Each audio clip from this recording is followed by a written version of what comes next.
The Senate planned to begin consideration of the revised 2020 budget at the resumption of legislative proceedings for the week.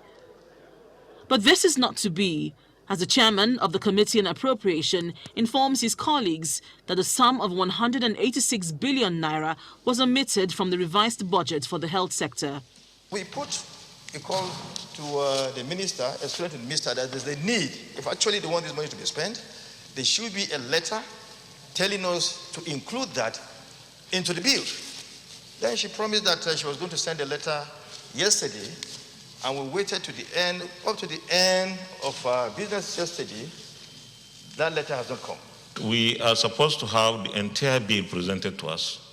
When we simply put figures without a document supporting the inclusion, somebody will say we are padding the budget. Meanwhile, the Senate is making progress in amending the enabling law of the Petroleum Product Pricing Regulatory Agency, PPPRA, to ensure it remits 5% user pump price of diesel and petrol for road maintenance.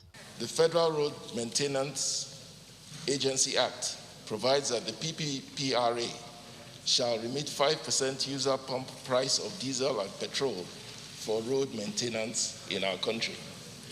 Unfortunately, 13 years after this promulgation, PPPRA has refused to remit the said 5% user pump price of diesel and petrol. As a result, over 870 billion naira is owed by PPPRA for road maintenance in our country. In a hearing room inside the National Assembly, the Senate committee is meeting with key government and non-governmental organizations involved in drug administration, management and control.